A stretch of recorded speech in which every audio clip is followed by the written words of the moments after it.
ओम गंगणपते नमः। इस वीडियो में हम गीता के 18वें अध्याय का रसपान करेंगे। अर्जुन बोले, हे महाबाहो, हे अंतर्यामिन, हे वासुदेव, मैं संन्यास और त्याग के तत्व को पृथक पृथक जानना चाहता हूँ। श्री भगवान बोले, पंडित जन तो मनोकामना के लिए किए धार्मिक कर्मों के त्याग को संन्यास समझते हैं तथा दूसरे विचार कुशल पुरुष सब कर्मों के फल के त्याग को त्याग कहते हैं। कई एक विद्वान ऐसा कहते हैं कि कर्म मात्र दोषयुक्त है, इसलिए त्यागने के योग्य है, और दूसरे विद्वान यह कहते हैं कि यज्ञ, दान और तप रूप कर्म त्यागने के योग्य नहीं है।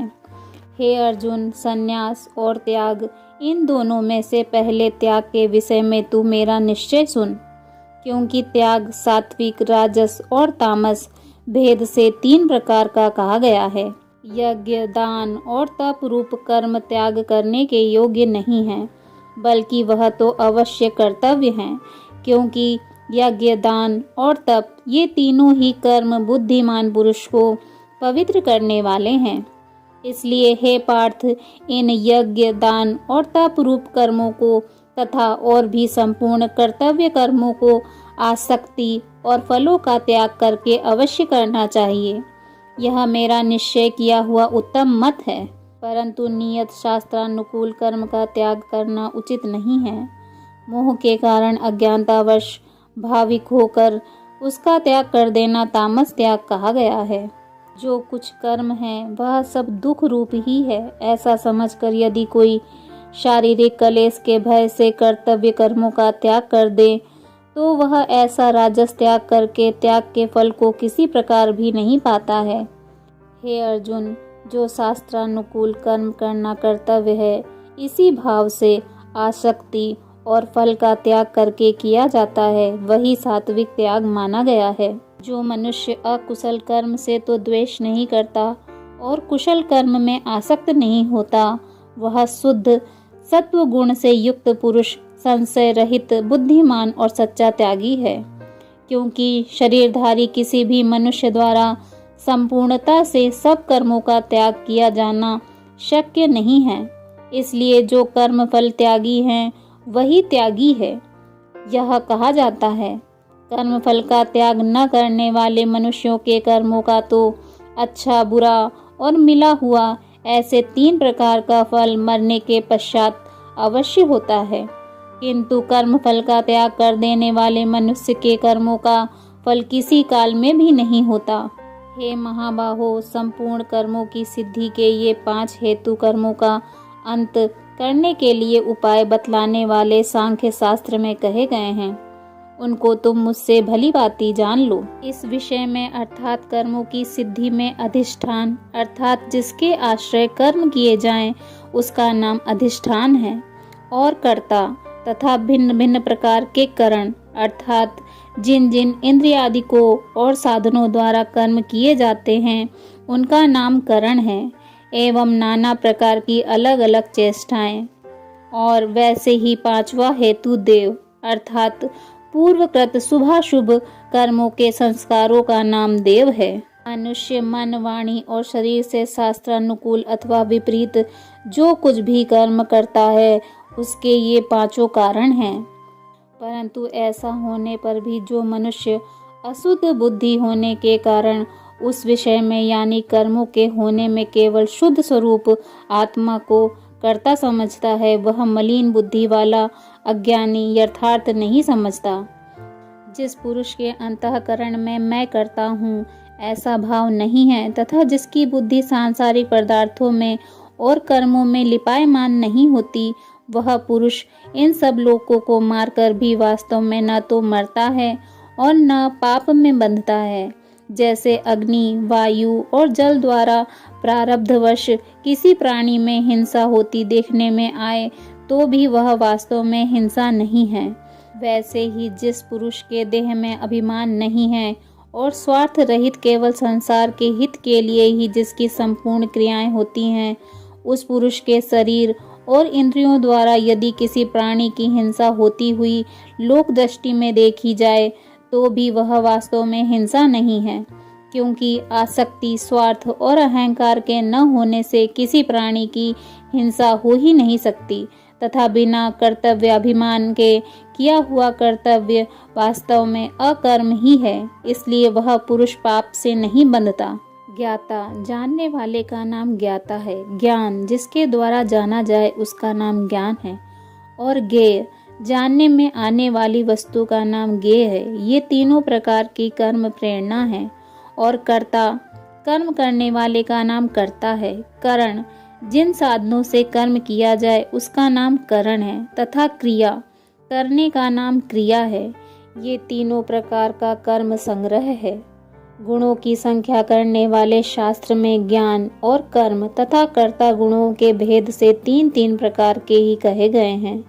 उनको भी तुम मुझसे भली भांति सुनो।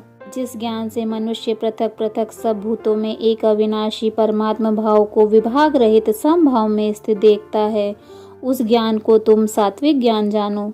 किंतु जो ज्ञान अर्थात जिस ज्ञान के द्वारा मनुष्य संपूर्ण भूतों में भिन्न भिन्न प्रकार के नाना भावों को अलग अलग जानता है, उस ज्ञान को तुम राजस ज्ञान जानो। परंतु जो ज्ञान एक कार्य रूप शरीर में ही संपूर्ण के सदृश आसक्त है तथा जो बिना युक्ति वाला तात्विक अर्थ से रहित और तुच्छ है, वह तामस कहा गया है। जो कर्म शास्त्रीय विधि से नियत किया हुआ और कर्तापन के अभिमान से रहित हो तथा फल न चाहने वाले पुरुष द्वारा बिना राग द्वेष के किया गया हो, वह सात्विक कहा जाता है। परंतु जो कर्म बहुत परिश्रम से युक्त होता है तथा भोगों को चाहने वाले पुरुष द्वारा या अहंकार युक्त पुरुष द्वारा किया जाता है, वह कर्म राजस कहा गया है। जो कर्म परिणाम, हानि, हिंसा और सामर्थ्य को न विचार कर केवल अज्ञान से आरंभ किया जाता है, वह तामस कहा जाता है। जो कर्ता संग रहित, अहंकार के वचन न बोलने वाला, धैर्य और उत्साह से युक्त तथा कार्य के सिद्ध होने और न होने में हर्ष, शोक आदि विकारों से रहित है, वह सात्विक कहा जाता है।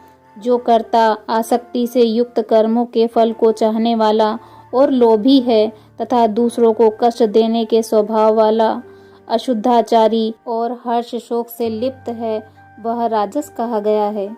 जो कर्ता अयुक्त, शिक्षा से रहित, घमंडी, धूर्त और दूसरों की जीविका का नाश करने वाला तथा शोक करने वाला, आलसी और दीर्घसूत्री अर्थात जो थोड़े काल में होने लायक साधारण कार्य को भी फिर कर लेंगे, ऐसी आशा से बहुत काल तक पूरा नहीं करता है, वह तामस कहा जाता है।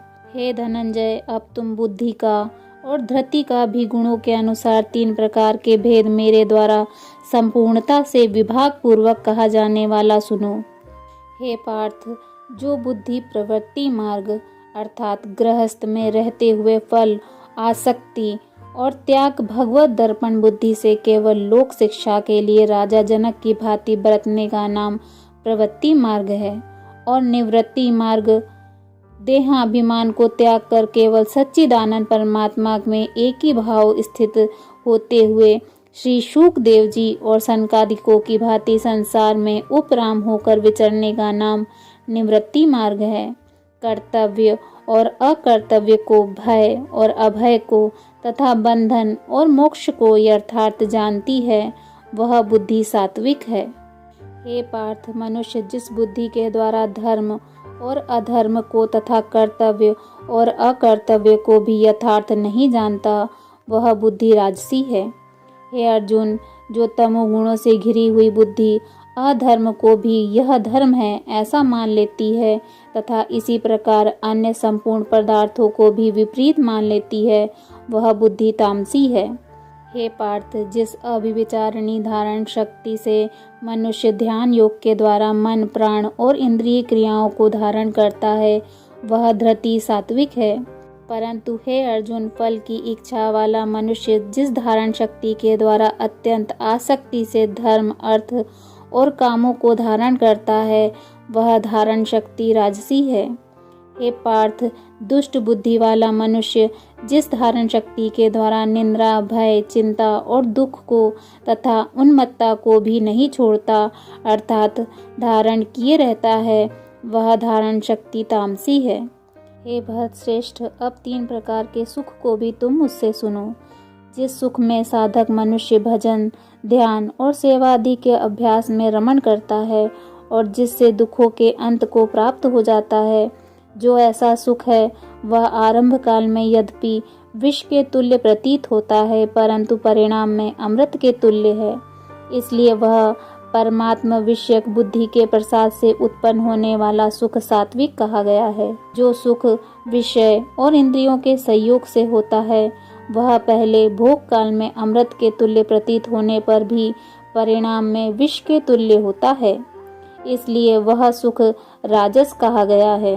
जो सुख भोग काल में तथा परिणाम में भी आत्मा को मोहित करने वाला है, वह निद्रा, आलस्य और प्रमाद से उत्पन्न सुख तामस कहा गया है। पृथ्वी में या आकाश में अथवा देवताओं में तथा इनके सिवा और कहीं भी ऐसा कोई भी सत्व नहीं है जो प्रकृति से उत्पन्न इन तीनों गुणों से रहित हो।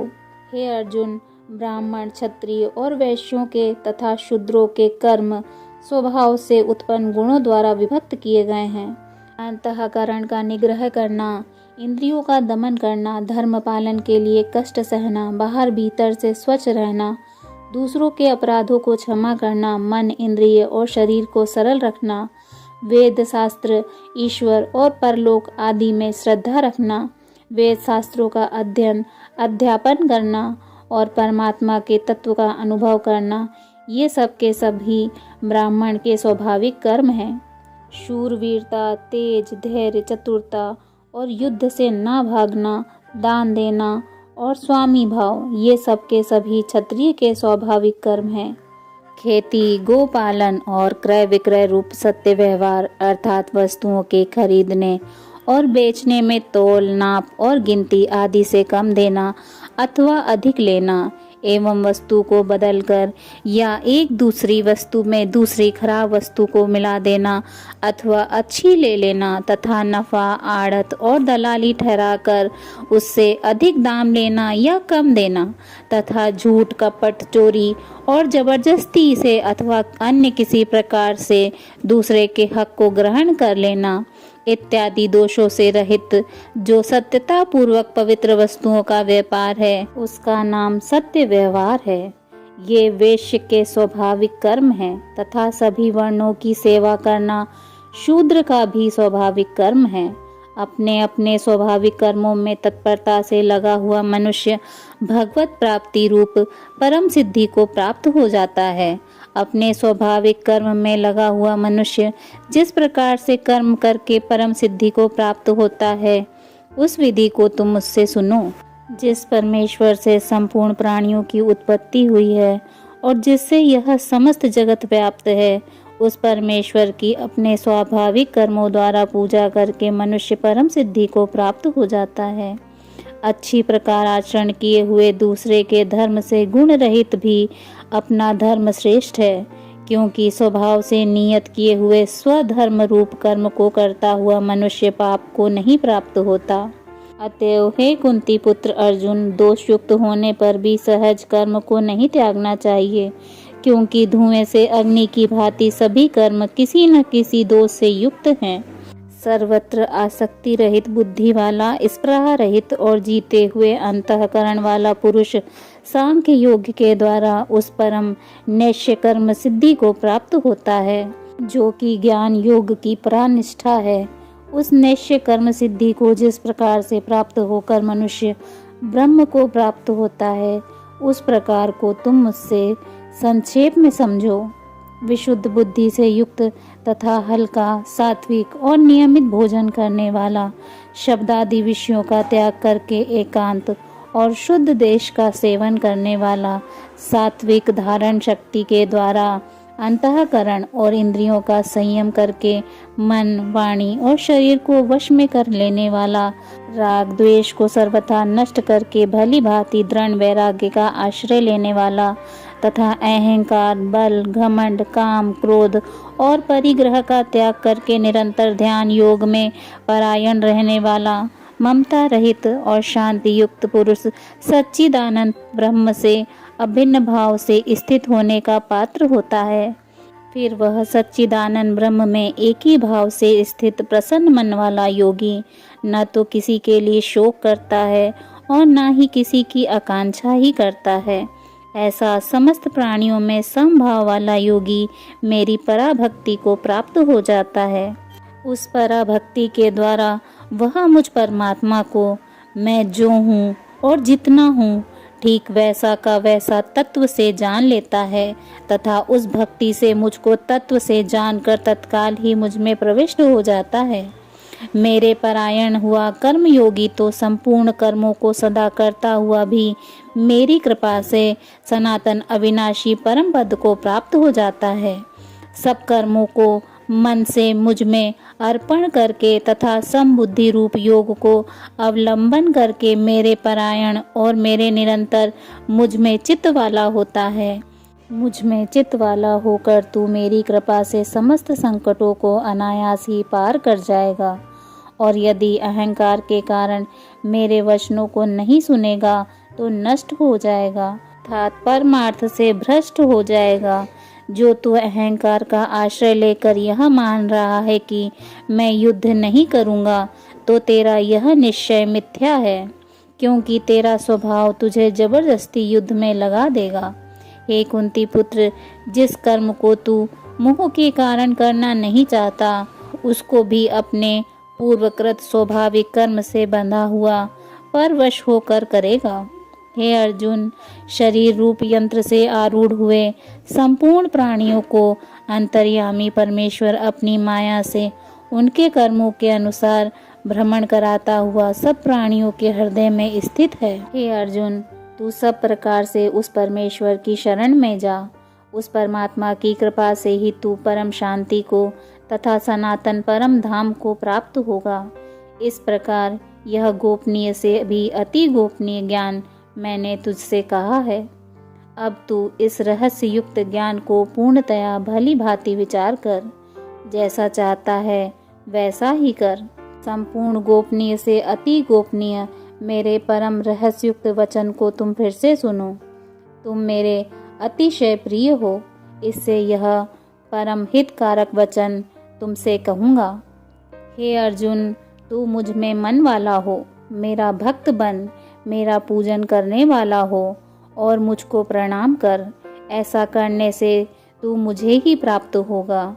यह मैं तुझसे सत्य प्रतिज्ञा कराता हूँ, क्योंकि तू मेरा अत्यंत प्रिय है। संपूर्ण धर्मों को अर्थात संपूर्ण कर्तव्य कर्मों को मुझ में त्याग कर तू केवल एक मुझ सर्वशक्तिमान सर्वाधार परमेश्वर की ही शरण में आ जा। मैं तुझे संपूर्ण पापों से मुक्त कर दूंगा। तू शोक मत कर। तुझे यह गीता रूप रहस्यमय उपदेश किसी भी काल में न तो तप रहित मनुष्य से कहना चाहिए, न भक्ति से रहित से और न बिना सुनने की इच्छा वाले से ही कहना चाहिए, तथा जो मुझ में दोष दृष्टि रखता है उससे तो कभी नहीं कहना चाहिए।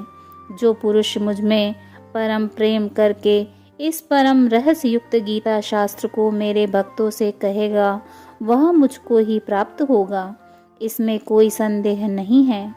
उससे बढ़कर मेरा प्रिय कार्य करने वाला मनुष्य में कोई भी नहीं है, तथा पृथ्वी भर में उससे बढ़कर मेरा प्रिय दूसरा कोई भविष्य में होगा भी नहीं। जो पुरुष इस धर्ममय हम दोनों के संवाद रूप गीता शास्त्र को पढ़ेगा उसके द्वारा भी मैं ज्ञान यज्ञ से पूजित होऊंगा, ऐसा मेरा मत है। जो मनुष्य श्रद्धा युक्त और दोष दृष्टि से रहित होकर इस गीता शास्त्र का श्रवण भी करेगा वह भी पापों से मुक्त होकर उत्तम कर्म करने वालों के श्रेष्ठ लोकों को प्राप्त होगा। हे पार्थ, क्या इस गीता शास्त्र को तूने एकाग्र चित्त से श्रवण किया है? और हे धनंजय, क्या तेरा अज्ञान जनित मोह नष्ट हो गया? अर्जुन बोले, हे केशव, आपकी कृपा से मेरा मोह नष्ट हो गया और मैंने स्मृति प्राप्त कर ली है। अब मैं संशय रहित होकर स्थिर हूँ और आपकी आज्ञा का पालन करूँगा। संजय बोले, इस प्रकार मैंने श्री वासुदेव के और महात्मा अर्जुन के इस अद्भुत रहस्य युक्त रोमांचकारक संवाद को सुना। श्री व्यास जी की कृपा से दिव्य दृष्टि पाकर मैंने इस परम गोपनीय योग को अर्जुन के प्रति कहते हुए स्वयं योगेश्वर भगवान श्री कृष्ण से प्रत्यक्ष सुना।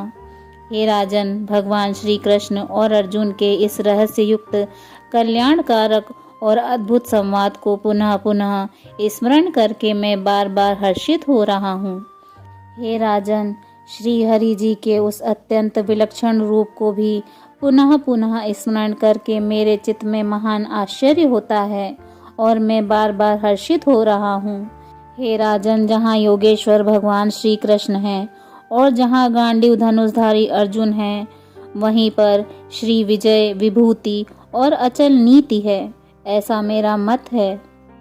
ओम तत्सदिति। श्रीमद्भगवद गीता सूपनिषत्सु ब्रह्म विद्याया योग शास्त्रे श्री कृष्ण अर्जुन संवादे मोक्ष संन्यास योगो नाम 18 अध्यायः। बोलिए श्रीमद्भगवद गीता की जय। श्री हरि विष्णु भगवान की जय। हर हर महादेव।